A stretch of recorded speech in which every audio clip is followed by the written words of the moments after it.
and above he should. I said, I'm not in danger of doing that.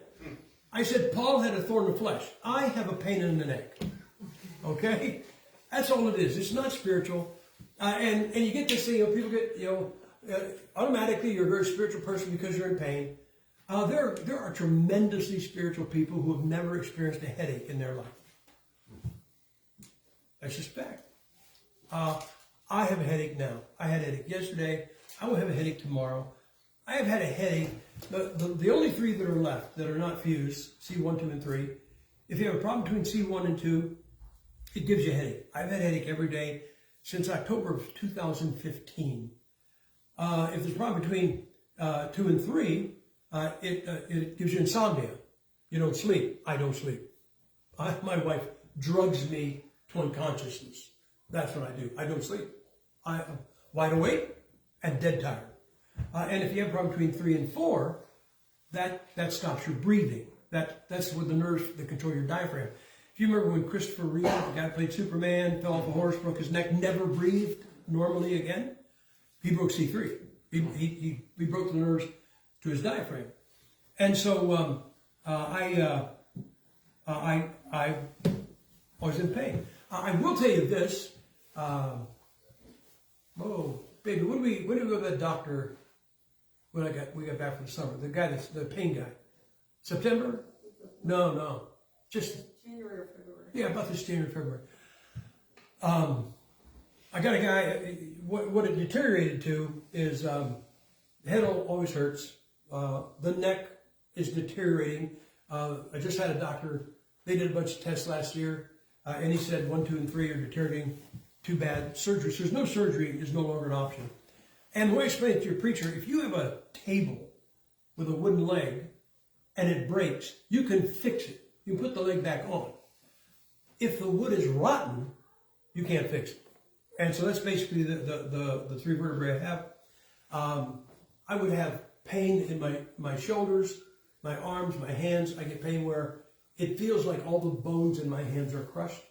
My arms are literally on fire. Sometimes it's around the house. I can't wear any kind of a shirt because it's killing me. You ought to see when I'm preaching and my arms are on fire and I don't want you to know it. Okay? And the palms of my hands, especially the right one, you know how you drive, you have the most nerve endings in the palms of your hands, your fingers. You touch things, pick them up. And like, you go around a street, go around a turn, and you let the wheel slide through your... Now, I can do it right now, but sometimes it's a problem. It's like there's no skin on my hand, and the steering wheel is sandpaper. So I'm just telling you that is where I am. But first thing is, don't spiritualize your pain.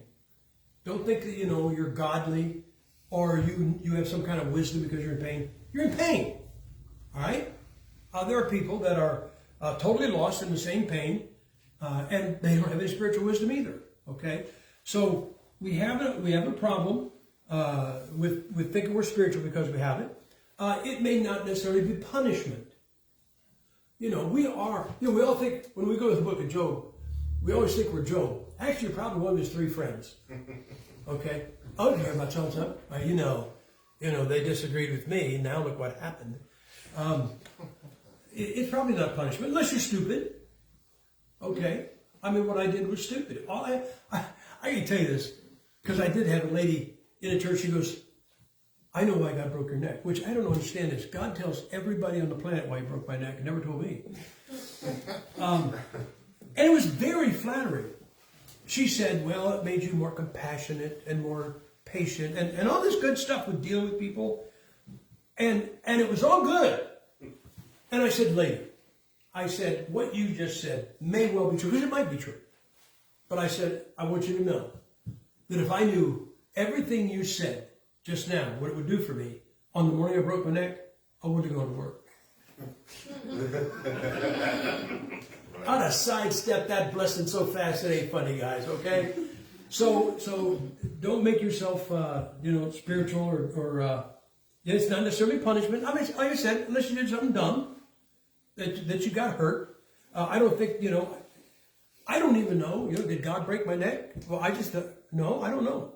I just stepped backwards and broke my neck. I don't blame it on him or credit him. But the first thing about it, after you deal with it, is don't let pain control your life. I decided a long time ago that I would not let pain stop me from doing anything that I've ever done. One of the funniest things, you guys will understand this, one of the funniest things, right after surgery in 1973, you're about to put a t-shirt on and you pin it to your chest with your and the first time I did that, my chin wouldn't go to my chest. I put the t-shirt here and I went like this and let go and went straight to the floor. Now I get it down now. But I have always moved my neck, moved my head. I was determined not to let pain take over. And I'm telling you guys, you let pain take over and you're shot. Don't look. I was talking with your pastor yesterday. I mentioned that when we were young, just before they discovered electricity, this country exalted heroes. And everybody in my generation, when we were kids, like his age, we wanted to do something heroic. We wanted to stop a bank robbery, save somebody from drowning, bring somebody out of a burning building, go be soldiers and be brave. That's what we wanted. Because this country at that time exalted heroes. Tell me if this is not true. Today it exalts victims. Yeah. And everybody wants to be a victim. Have you ever had a total stranger give you their medical history? Let me tell you, and they go right through it. I mean, we all want to be victims. Now, guys, that is a spirit that is around the world, which means you have to resist that spirit. You'll be approached by that spirit. And if you have a problem with pain, you're going to want to give in. So don't go around, because I'm going to tell you something. People get tired of it. They will get tired of it. I've had people say, why don't you talk about your pain? Because I said, I don't think people want to hear my sad story. And I don't want to hear yours.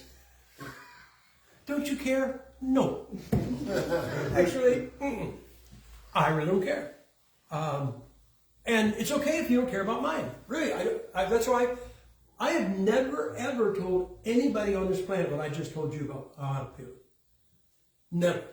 So this is the first time I did this for you, brother. And so, I don't tell everybody about, well, I can't do that. Now, I will tell you that it's been 53 years, and, I used to like to ride roller coasters. Can't do that. My wife, I used to, we get in the trailer. We used to live in motorhomes. But now we park the trailer for the 9 months during school, and then we hook it up after we graduate the kids. We get on the road. So we'll be on the road. We left in May. We'll be on the road. We won't get back to Idaho till the last week of August when school starts again. And trailers have a little vents in the roof. And it sits there for 9 months, so it accumulates junk, little seeds off trees. And every summer before we leave, I pull those vents down, those screens down, and I clean those vents. My wife does that now. Anyway, really, I can't do it. I can't look up. I'm not going to look up. Okay, I'm looking up. But if I can't work over my head anymore. I can't do this.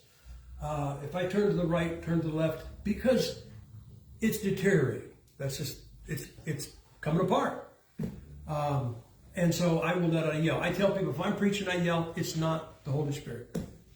I don't know what to tell you, but and God has been very good. I can't tell you how good He's been, because I've sat in that pew waiting, or up here on a platform, waiting to be introduced to preach. And I'm telling the Lord, I don't know if I want to get through this without yelling. And I don't want people to know that. I'm sorry, I just don't. So don't let it control your life. When my boys were young, even like his age, we wrestled. And I mean, they'd get me in a headlock, I'd try to rip my head off. I never said, oh, you hurt my neck. They're hurting my neck. Okay? They were killing me. Say, why? Because boys wrestle with their dads. Yeah. And I'm not cutting it off just because it hurt me. But there would be times that after getting done wrestling, I'd be in bed. That's okay. All right? I love my boys. And that's how it is. And you just get to that point where, I just don't feel good enough to do that. When I feel good enough, I'm going to do it. I have a saying, and that is this. If you're going to wait until you feel good to do something, you are never going to do it. If I waited until I felt good to preach, I would have quit preaching 50 years ago. You just get up. You do it. I remember the church I'm in now, over there in Boise, it's 1,100 people, big sanctuary. And this was, we've been there for 10 years, so this was probably 20 years ago. And I'm in there for a meeting, I'm sitting up on the platform, and I'm about as far from that chair to the platform, about that far away. And Pastor DeMichael is at the pulpit introducing me, and I am sitting in the chair, and I'm saying, Lord, if I hang on to the pulpit, I can get through this message, but I don't know if I can get to the pulpit. I really didn't know if I'd make those 4 or 5 steps. And then I got the greatest compliment I've ever gotten after preaching isn't that I was a great preacher. You know what it was? Somebody will say, you must be feeling better because I can tell you're not hurting very bad. And that was a message where halfway through I want to walk off the platform. So if I can keep it out of sight, I'm going to do it. Don't seek sympathy. Don't play the violin for everybody. You know what happened to me? No. Let me tell you. No. Okay? I'm sorry. I don't care. And I don't care about mine. It is just a very large thing that's in front of me all the time. What I tell people is don't compare scars. You know what comparing scars is? You know what happened to me? Oh, yeah? Well, you know what happened to me? Oh, yeah? Well, let me tell you what happened to me. Okay, well, let me... Oh, you guys got nothing. Let me... Hey, you know, I'm going to out-suffer you. Let me help you with something. Have you ever done this? Have you ever said, either you told somebody you're going to do this or you said it yourself, I'm going to pray for them every day? Do you ever say that? And you didn't? And it's not because you're a liar or you're unreliable. You forgot. Isn't that the truth? The biggest reason we pray for somebody every day is we forget. Now, I'm going to give you a foolproof method. You have to find the fool in this scenario, but I'm going to give you a foolproof method for praying for somebody every single day.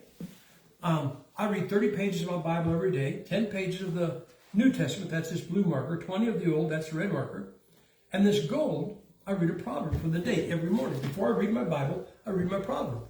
But before I read my proverb, I've got an everyday prayer list. Now there's 2 columns here. The blue is annual. Somebody goes on there, they're on for a year. Say, why for a year? Well, the guy on the bottom right there died 2 weeks after I put him on. Just died. And some of these people end up dead. They end up not having their prayer answered, or they end up doing good. These are permanent. And generally, a set of initials, like that right there, CL, that is about 25 people all suffering with some kind of pain. I pray for people, brother, you got to get it straight. You don't have it worse than anybody else. There's always, and we don't like that. We don't want to meet somebody suffering more than I am, because I want you to feel sorry for me more than you feel sorry for anybody else. Get out of that mode, all right? There's a guy in here, I pray for him. If I called him today, he would answer his phone like this. Hello? I mean, he is literally being crushed by pain. I've just got some people. I got one guy, he's had, I think 4 neck surgeries, 4 back surgeries. Former pastor, he's always in pain. If you read a proverb every day for the date, then you can put this in your proverb. And there are people in here I pray for every day for over 40 years. You're really faithful. No, I'm not. I would not remember them. But because I read my proverb every day, I pray for this. I pray for these people before I read my proverb. So get it out of your head, because we get this idea, you know, it's going to control my life. Let me tell you about what some people have been through, people I've experienced. There's a church over in Pasco, Washington. And if you saw their mission, have you ever been over there, brother? Have you seen their mission in their church? Been 12 years, please. Okay. It's like a portico, maybe not quite as wide as this. Very nice wood trim work. And they've got where a screen, you can hit it and go to the missionary you want. But the woodwork is out of this world. You could tell the guy that did it was a good finish carpenter. When you can get 45s and there's no space between them. I mean, and you can see all this, the trimming. You know what it was done by? It was done by a guy who was laying under a car, under the gas tank, welding, and the gas tank exploded. And he was in that church. He's with the Lord now. I don't think he had one full finger. He had nubs. So his fingers were burned off. His face looked like you would just think he would look. All plastic surgery, no ears, hardly a nose. He did all that finish work after he got burned. Instead of saying, well, I can't do that. Look, like I used to do that kind of work, but I can't do it. Look, I say it this way, guys. If you don't remember anything I say, remember what I'm about to tell you right now. Whatever will stop you will stop you. So what does that mean? Whatever it takes to stop you. Why? If the devil knows the one thing that stops you, why would he ever go for number two? If you were a fighter and you were good and you had to punch, knock people out of it, but you're a sucker for a right hook. You're just always open to a right hook. Do you understand that everybody fights you to throw a right hook? And they're going to knock you out every time. Why? Because what stops you will stop you. And I absolutely hate to think something's going to stop me. So decide stuff's not going to stop you. There's a book, I can't remember what, I think it's called As Tough as They Come. I think that's the name of it. Lost guy. He was an Army Ranger. And he was a big burly guy. And he'd lead his guys out in Afghanistan.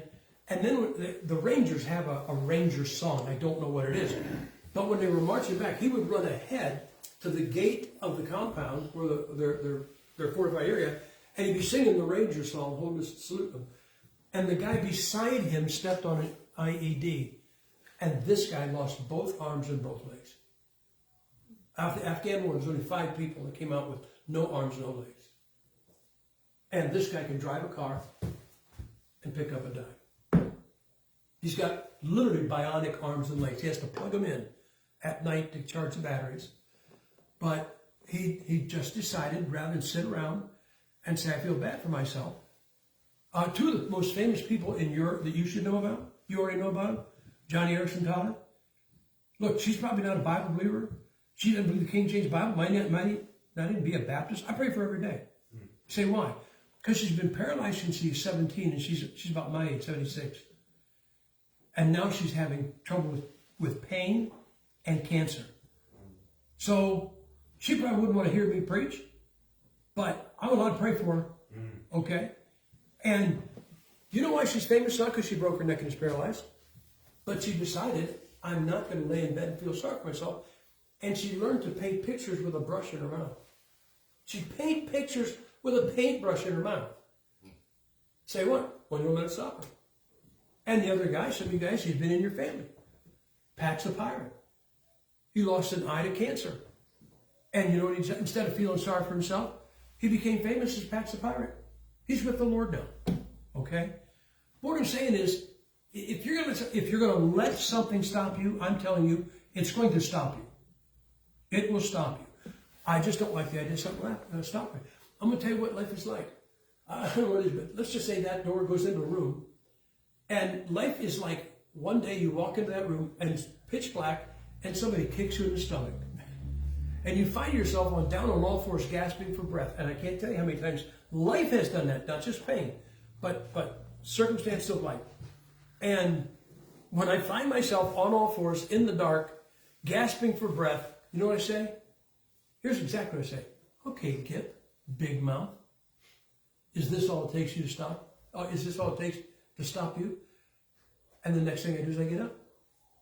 I just don't want pain to stop me. I don't want life's problems to stop me.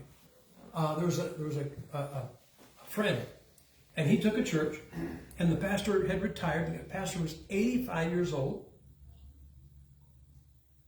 Just a frail old guy. And one Sunday, the pastor got up and said, this Saturday we're having a work day.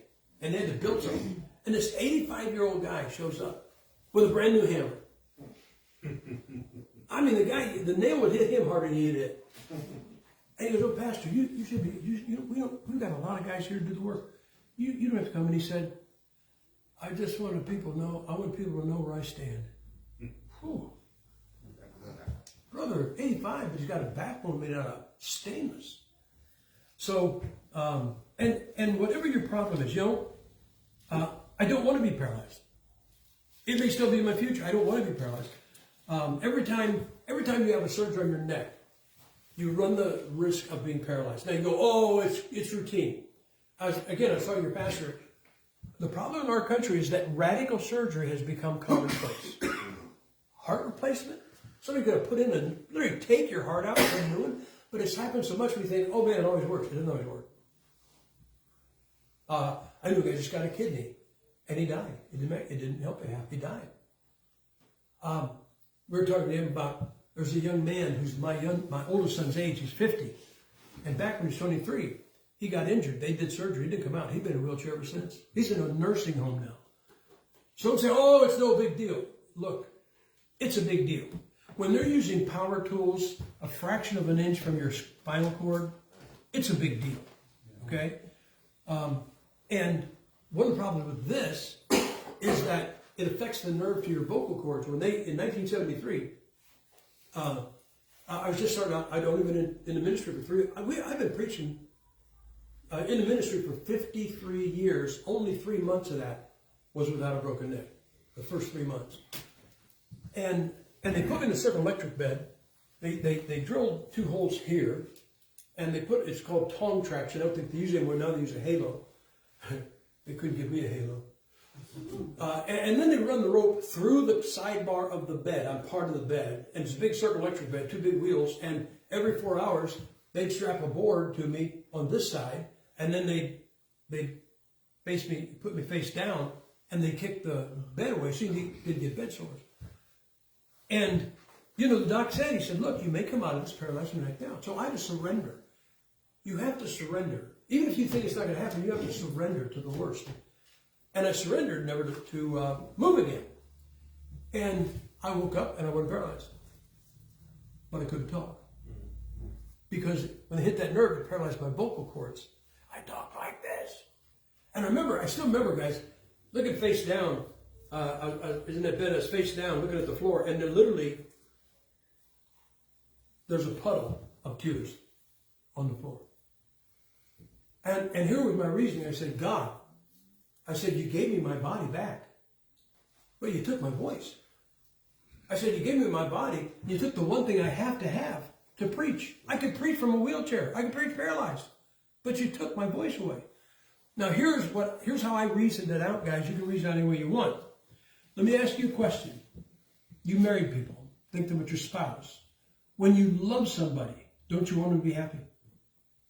Okay. I love the Lord. I got a lot of problems, guys. I mean, you go on the internet, find out bad things about me that even I didn't know I have. I mean, I tell guys, if I read everything on the internet about myself, I'd break fellowship with myself. But I love the Lord. I want you to know that. I love the Lord. And so I'm facing this floor, and I said, Lord, I love you. And I said, you took my voice away from me. But I said, if you took my voice away from me, that must be what you want. That must be what makes you happy.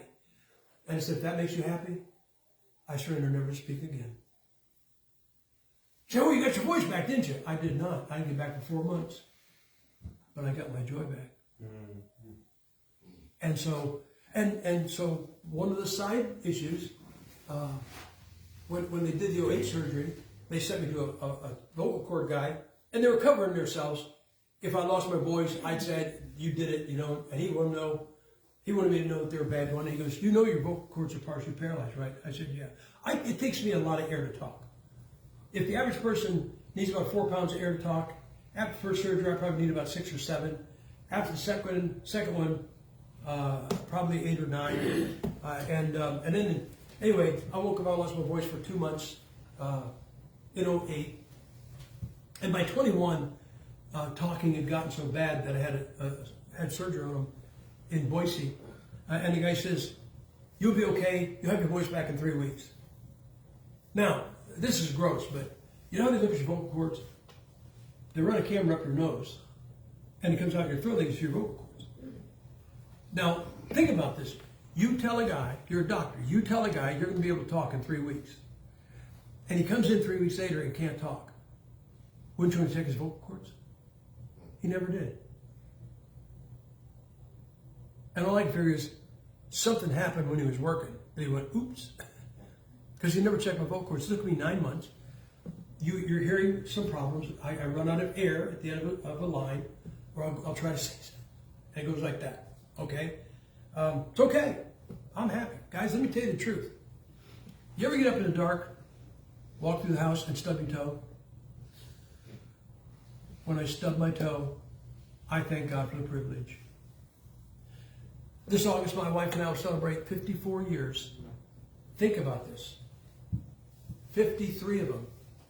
She should have been feeding me and changing my diaper. You are looking at a man that's happy to stub his toe. I thank God every day. I'm seriously, every day. I was flying someplace, and it was a bad day. It was a rough day. Kathy wasn't with me. I'm on a plane, a lot of pain. And here's what I told the Lord. I said, Lord, I dressed myself this morning, and I fed myself this morning, and I carried my own luggage today. What am I supposed to complain about? And instead of looking at how bad things are and your pain, you ought to thank God for what is good. You ought to thank God for what still works. Okay? So keep that in mind. I want you to look at Matthew chapter 6.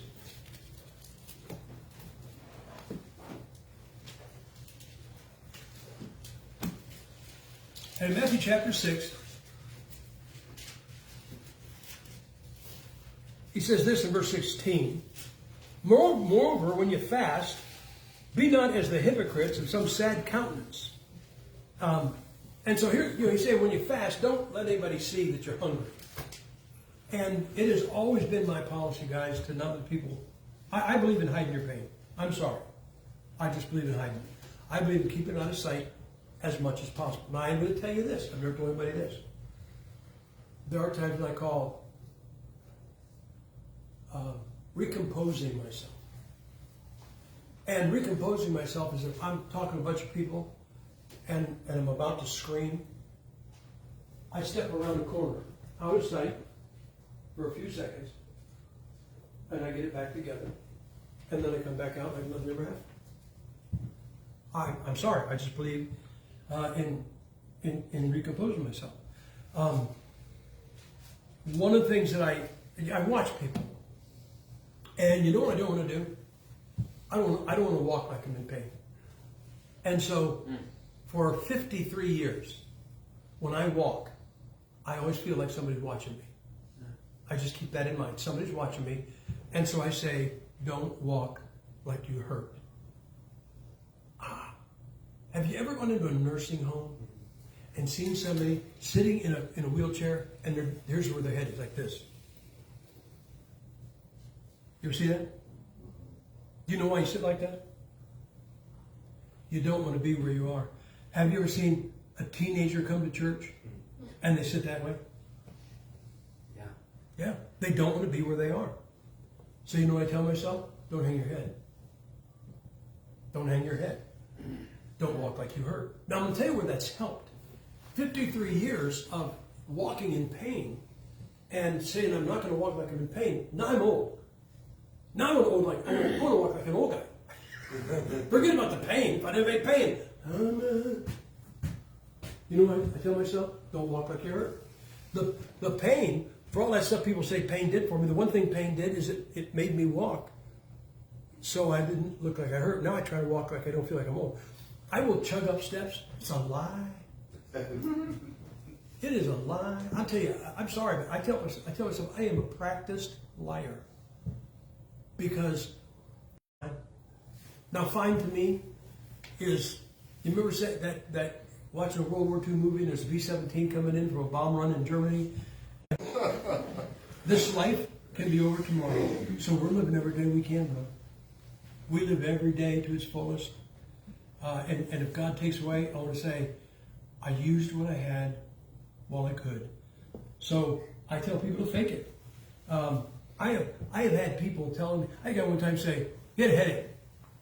And he goes, you know what it's like to have a headache for 3 days? I've had a headache for 11 years. Every day, 11 years. That's how I feel right now. Hit me right here. And some guy is counseling with me. I'm counseling with him. And he goes, do you just like to have a headache for 3 days? And I'm thinking, I would love to know what it's like to have a headache for 3 days. But I would say, oh man, you think you get a headache? No. You got to understand his pain. All right? It's not all about you. It really isn't. And so I will tell him, here's how I feel. If you have a lot of pain, this will help you. ignore the self-appointed experts. Do you know what an expert is? An X is a has-been, and a spurt is a drip under pressure. So, again, this is it. I told my wife one time, I said, I thought God was smart. I really did. But I said, God broke the neck of the only guy on the planet that does not know how to take care of a broken neck. And here's another line. It may help you, but this is what I say. Everybody, that might be include you, everybody has a cure for a disease they don't have. If you have, oh guys, you have no idea. When you break your neck, everybody in the country knows what to do. I have probably bought every stinking pillow out there, water-filled, air-filled, donut, U-shaped. I mean, every kind of pillow. You know what I use for a pillow? A cheap $7 pillow from Walmart. And then about when it doesn't work anymore, in about 6 months, we go and get another one. And I've had people say, you need to rub this on it, take this pill, do this, smoke this, roll in this, I don't know, I will tell you this happened when we had a motorhome. And I'm sorry, guys. Somebody could they could hold the pill in front of me and say, take this and you never hurt again. I said, what is it, arsenic? But if the thing that would take the pain away was just a pill, I probably wouldn't take it. Now I'm on gabapentin. I say this about drugs. The problem with painkillers is they work. And I talked to, back when I was in my 40s, I talked to a 38-year-old man. He goes, what do you do about being addicted to painkillers? I said, I'm not. I said, I choose not to take them. And I take them, okay? But I don't take them religiously. I take them, if I get a 6-month supply of, we call them heavy hitters, they last me 2.5 years. Say, why? I didn't want to be addicted. And I never, ever take anything for pain when I'm writing a book. And the reason is this, it doesn't affect my thinking. It really, there's no, but you, I write my books for you. And I want you to know that I have never been under the influence of any kind of anything when I'm writing. So I never take, and honest, I can remember writing, and the words excruciating pain go through my mind while I'm writing. But that's okay. I'm not taking anything for pain when I write. But I'm sitting in the trailer. I'm sitting in the motorhome. I'm reading. And Kathy comes up with this stuff. Some woman, I think in Washington State. If I could find that address, I'd hunt this woman down. And she says this. Kathy says, this woman says, rub this on your neck. You want me to rub it on your neck? I said, no. Here's why not. I said, I'm sick of that stuff. I'm sick of people sending me junk. I said, I don't want it. And she thought, oh, you're overreacting. So she went ahead and rubbed it on my neck. It was molten lava. I mean, I've had stuff that was warm. Pain. Oh, no. You could light a fire in a campfire with this stuff. I am on my feet dancing around like an Indian. And you know what she thought? Oh, he's overreacting. So she went like this to us. And we were both dancing around. Oh man, we would have hunt that woman down. But just ignore the experts. I'm sorry, everybody and their dog knows what to do. Everybody will tell you, you need to do this and you need to do that. And you know what I've noticed? You know how you know it's not of God? Well, they're just trying to help you. No, they're not trying to help you. They're proud. It's pride motivated. They want to be the guy that helped your pain. I was in Canada. This guy comes up to me and says, you have a problem with your pain in your neck, right? Yeah. And he had these things cut out like the sole of your shoes. He said, stick these on the bottom of your feet at night. And it'll take the toxins out. And so the package had like a picture of your foot. And every part of your foot, like the ball of your foot represented the eyes, and this was the heart, and every part of your foot represented something different. Now I think that's all baloney, okay? But I'm looking at this, and my wife, sweet lady, she just walks over, looks at it, and she goes, where's the neck? And I think, there wasn't anything about that thing. He just wanted to be the guy to say he did something. And here's what happens.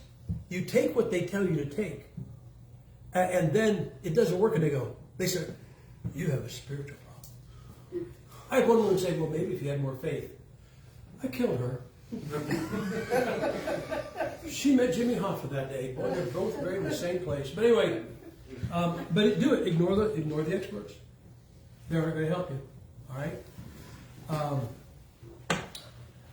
Let me say this: don't seek sympathy.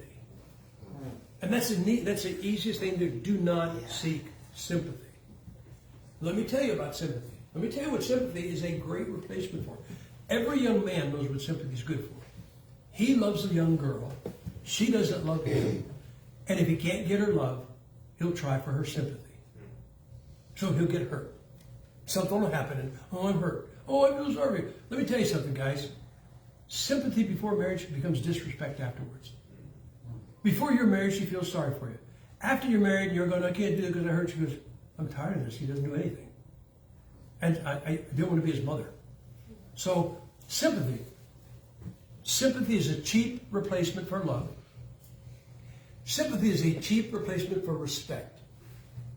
Sympathy is a cheap replacement for accomplishment. You just, well, yeah, let me tell you, I mean, and look, you'll get sympathy. I'm telling you, you can get sympathy, especially today. But no one will respect. Don't. If you get sympathy, don't demand respect too. You forfeited that. Don't demand love. Don't demand accomplishment. If you just sit around and did nothing, you guys, I've written over 30 books. I got the third fight on at the printer right now. I got a book I've been working on for 20 years, a history of all the manuscripts or a catalog of all the manuscripts, Greek manuscripts of the New Testament. And I would take that to sympathy. I don't want sympathy. It's vaporous. And it's easy to get. Just get hurt. Just walk with a limp. Just say, oh, I can't do that because I hurt too bad. Guys, you have to be careful with that stuff. Because we're creatures of habit, and that becomes your habit. I have never, ever used my neck or pain as an excuse to not do something I didn't want to do. If I didn't want to do something I needed done, I went and did it. If somebody wanted us to over, and it didn't feel good, I go. You say, why? I try to live life as normally as I can. Now, the vocal cords are deteriorating. The neck is deteriorating. You know what I basically fear? I fear an airbag in the face.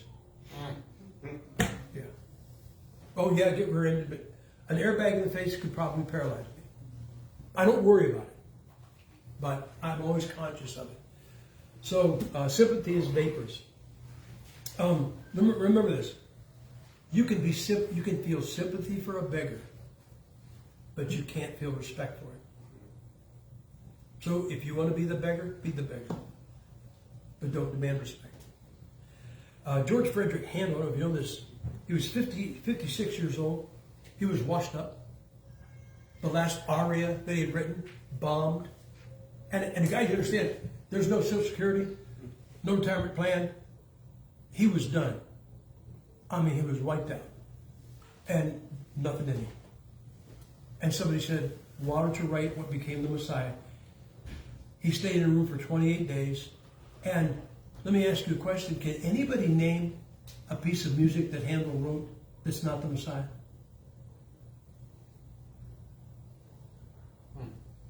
He did his best when he was washed up. He got saved right in the Messiah. I mean, the Messiah is absolutely amazing. Okay? And along that line, let me give you a sidebar. You guys are all aware of Jim Elliot and the guys that died in Ecuador back in the 60s. And that many of the guys that killed him got saved. And maybe a decade or two later, some missionaries down there playing the Messiah. And when the Indians heard it, and he said, that's what they were singing. That's what they were singing. They said, what do you mean? The day we killed him, that was the... He said, you mean Elliot, the guys were singing the Messiah when you killed him? He said, no. The men in the white robes up on the mountain, they were singing that. There were angels singing. So, I'm sorry, but probably bluegrass ain't going to be in heaven. It's going to be the Messiah. I just had to say that. Let me tell you, pain does not kill you. It makes you kill yourself, or it drives you insane. Pain is torture. That's what it is. I dream about pain. I hurt in my dreams. One time, I woke up, and Kathy said, what were you dreaming last night? I said, why do you ask? She said, you were shaking. I said, I was walking down a sidewalk, I got a strip mall. Don't ask me, I'm a car guy, okay? Why I would think of a 1966 white Rambler? I mean, why couldn't it have been a Chevelle? But there's a white 66 Rambler, 6 banging flat head, do 50 mile an hour downhill on a windy day. And I said, in my dream, I hurt so bad that I draped myself over the trunk and cried. I've cried many times in my sleep over pain. So you don't escape it, pain, with sleep. But let me explain this. If the Lord tarries, I know you can come today. I'm going to hurt tomorrow. I'm going to hurt the day after that. If I live another 10 years, I'm probably going to be hurting worse than I am right now. I can acknowledge that. But you know what I don't dare do? Think about it. So what's the difference? Let me tell you something happened. This was before 2008. I think about maybe. Oh no, it was 2008. Spinal surgery does not fix anything. It just kicks the can down the road. You got it maybe 5 or 10 years. And this was May of 2008. And I'm doing a meeting up in northern Michigan. I'm teaching a 24-hour seminar at a Bible college. And it ended on Wednesday. And at that time, I would wake up sometimes and not hurt at all. And I could check my watch. It's 20 minutes. Not 19, not 21. And I woke up that morning. It's a Thursday morning. I've got to go 2 hours to a little airport, then fly to Detroit, then fly to Billings, Montana, where Kathy is. And I wake up that morning. I'd hurt. I did not hurt. But I got 20 minutes. What can I do? I'm sitting in a room waiting for somebody. So these guys pick me up. And about 20 minutes later, I'm in the back of that car. And pain came back with every distant relative it had. And I'm in the back of that car. And these guys don't know what's going on in the backseat. I'm sitting back there. I wanted to scream. I got on a plane, little water heater, okay? And it was just one seat here, one seat here. I got that, and I'm closed in. And I got claustrophobia. And you know what you do? I'm going to tell you, this is something you can never say about pain. This is what will drive you insane. Never say, I want it to stop. Because it's not going to. That's when you panic and you go crazy. And I got on that plane to fly down to Detroit. And I wanted to yell, get me off the plane.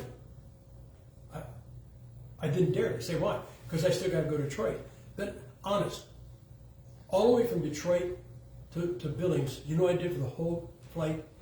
I said this to myself, do not scream, do not scream, do not scream, do not scream. I got off the plane, and the first thing my wife said is, what's wrong? I said, why do you ask? She says, you're pale. I said, it's over. You know, with spinal surgery, they say go as far as you can till you can't go anymore. And from 73 to 08, I had gone as far as I could, and I said, it's over. I said, I'm done. I need surgery. We canceled from May to the end of the year, canceled all the meetings. It took us 2 months driving very carefully from Billings, Montana to Louisville, Kentucky. Every day, every night when I went to bed, my wife laid my head on the pillow. Every morning she picked it up. When I sat in a chair, she sat my head back. When I got up from the chair, she did it. Every night I woke up yelling for 2 months.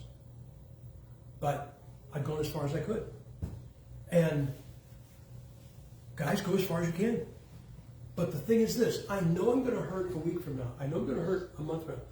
But when you think about it, when you ponder it, that's when you're going to go nuts. Because then you go, I don't want to hurt anymore. You're going to go crazy. Don't do it. And I mean, guys, it's like somebody standing next to you in the room. You understand? It is like somebody telling you, you're not going to make it, you're not going to make it, whisper in your ear all the time. You got to say, I'm going to ignore what I'm hearing. So you have to just never say, I want to stop because it's never going to happen.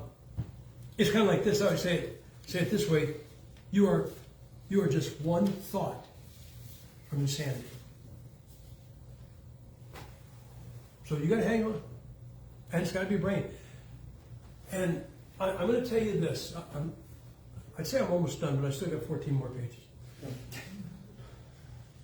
There's a man, a doctor, a veterinarian, a good man, and this guy is in horrible pain. He's already called me 3 times since we've been on the road. He calls me constantly, and he's so bad, he can't sleep, and he's always asking God to kill him. He says, why won't God kill me? He said, I can't say it. I mean, you ought to hear his calls. They're pitiful. They're horrible. And one day, something hit me when I was talking to him. And Kathy knew I was talking to him. And I hung up, and I said, Kathy, I said, you knew who I just was talking to? And she said, yeah, his name. I said, no, me, if I give in. You know what he did? He surrendered to pain. And pain is working him over. Pain is driving him insane. Pain is where his friends don't want him to call anymore because they're tired of hearing about how he hurts. And so I'm telling you guys, you got to stay away from that. So one of the things, don't overlook the suffering of others. When you have a lot of pain and it's constant, you know what you think? You ought to be the star of every show. My wife has a lot of trouble. Well, she married me. But, you know, I have a little book called Live with Pain. And every time I show it, someone goes, did your wife write that? I'm going to smack him.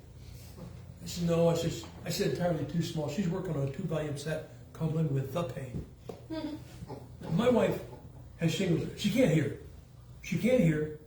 Her hearing started going down when Nathan was born. She's had surgery on both ears. They took the stirrups out of her ears, put a stainless steel pin.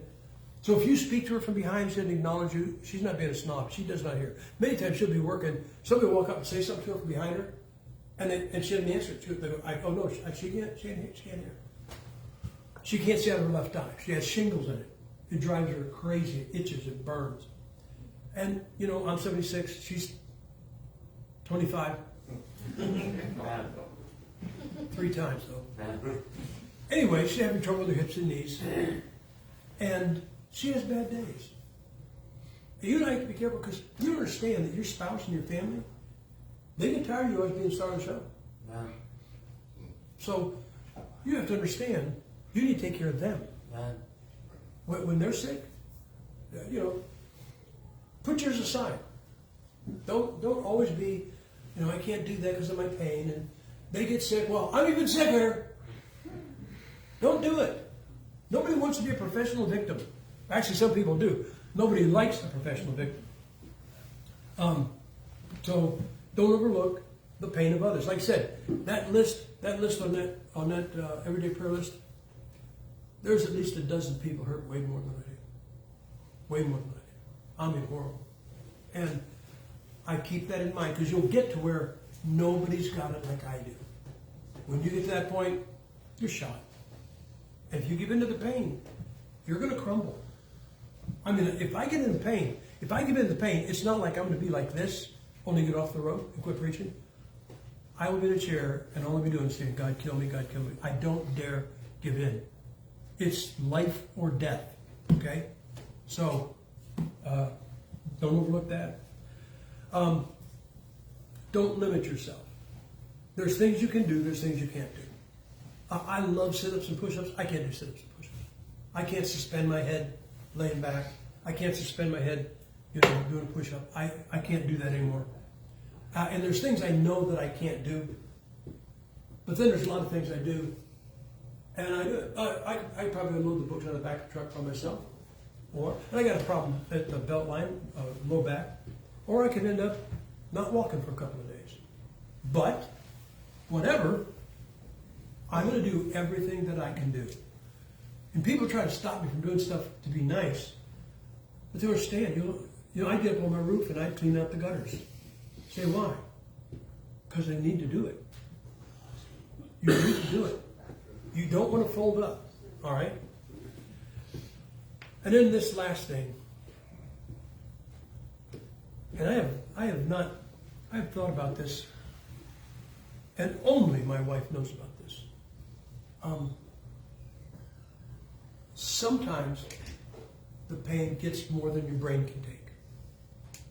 Pain only touches you in 5 ways. There's only 5 ways I can touch anybody. You know what it is? The senses. You see me, I'm touching you through your eyes. You hear me, I'm touching you through your ears. If I shake your hand, we're touching. You understand? If I don't take a shower, I try not to touch you every way I can. But see what I'm saying? So the only way the brain can be touched is through the 5 senses. There's no way to touch your brain except through the 5 senses. So sometimes it's beyond what I can take. And so Kathy will understand as soon as I say this phrase. But I tell her, the train is coming. Now, here's what I mean by the train is coming. Imagine you are in a tunnel. It's dark that way, and it's a circle. It's round. It's not an inverted U. It's round. The only place you can stand is on the tracks. And a train is coming. And you can't get off the side of the tracks. The train's coming. The only thing you can do is lay flat on your back between the rails and lay completely still while the train goes over you.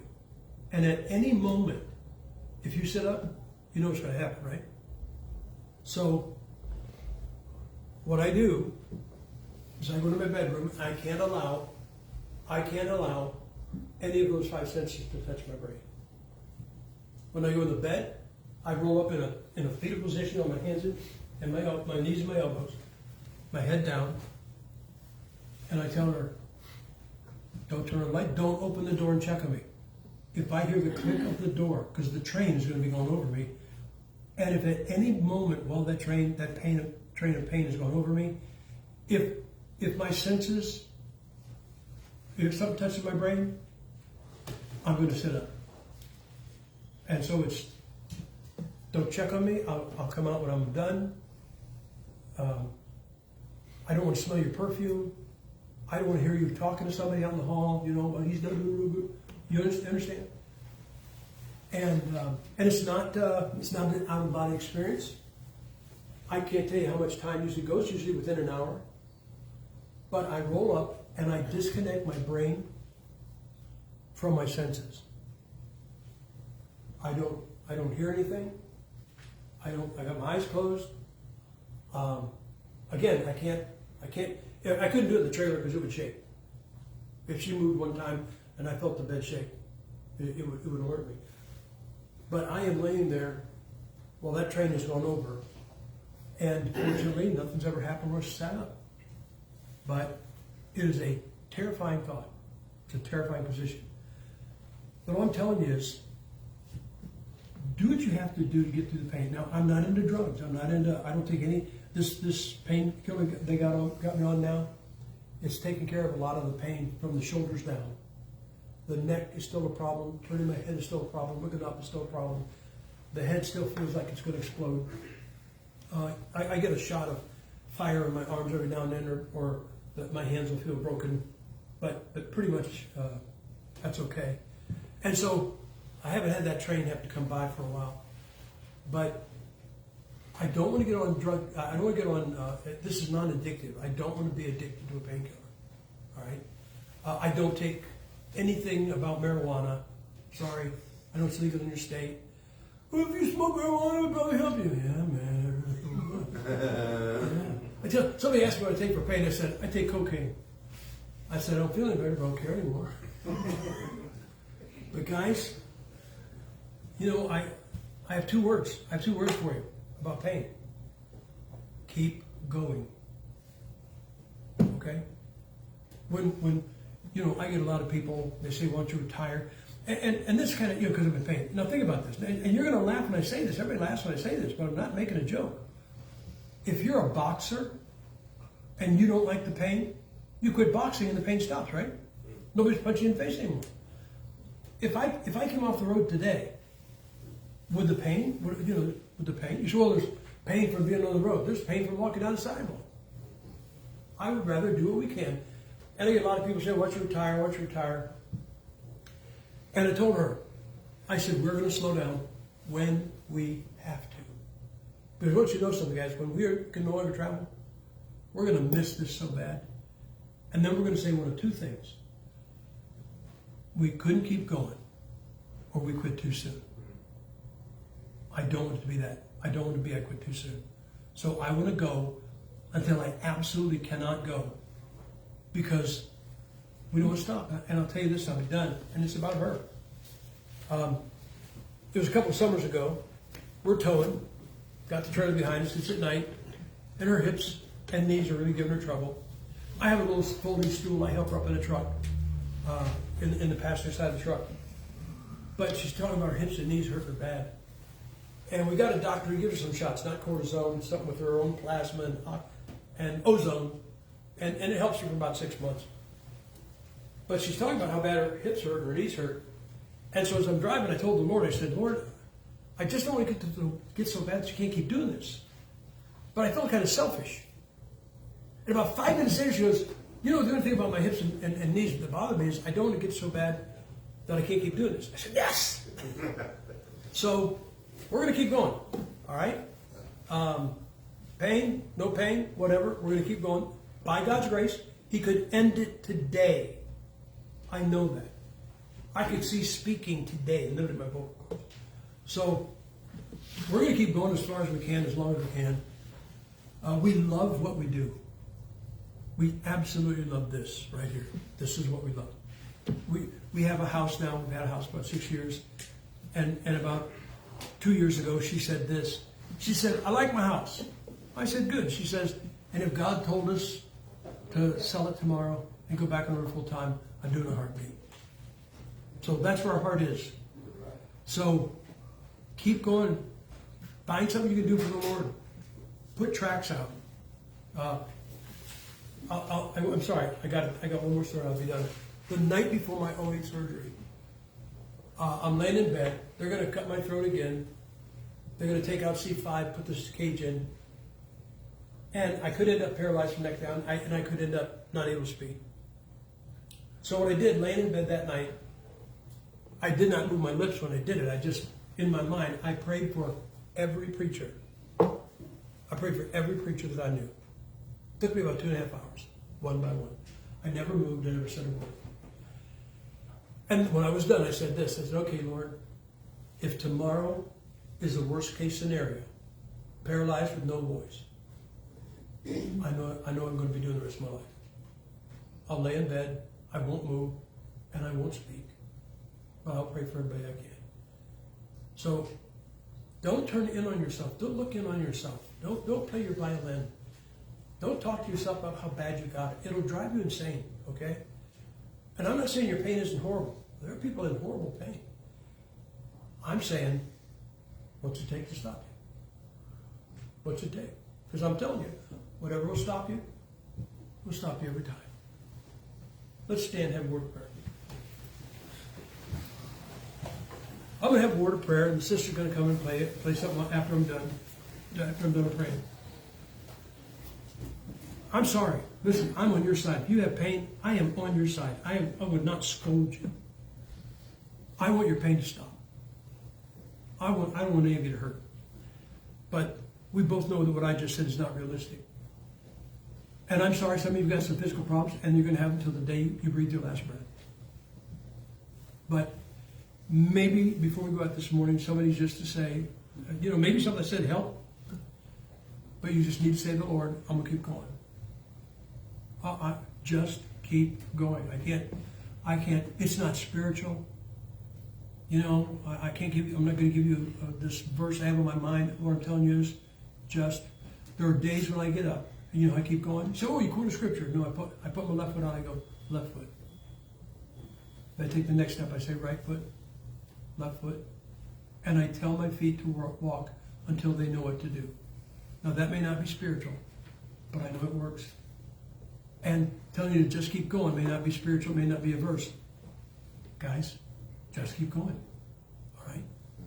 So let's pray. Father, I don't hurt worse than anybody else on the planet. I may not hurt worse than some of the people in this room. God, we get focused on our own prayer, our own problems. It may not be physical pain. It may be somebody here who's been through something emotionally.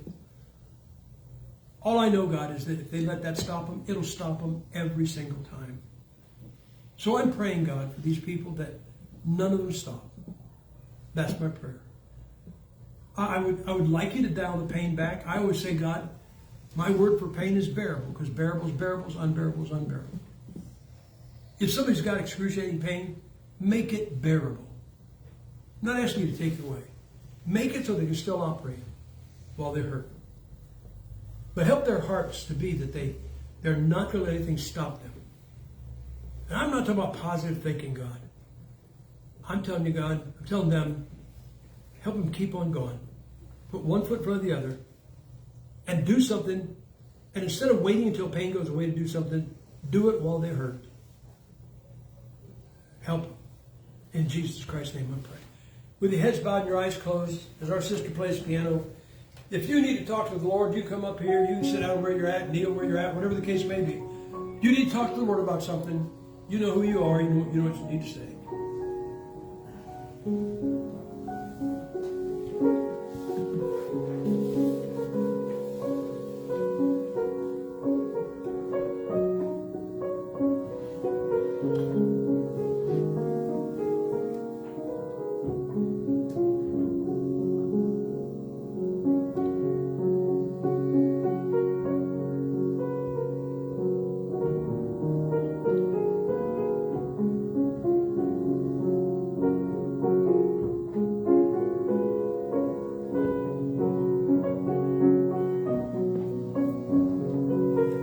Some days I get out of bed, it's real bad. I ask God for one good hour when I'm in front of you. And then I go home. I go back to bed. I ask Him for another good hour for the evening service. I just don't want it where people can see it.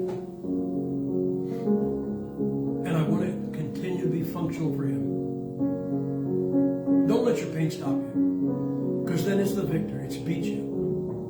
I just don't like losing, guys. I don't like giving up.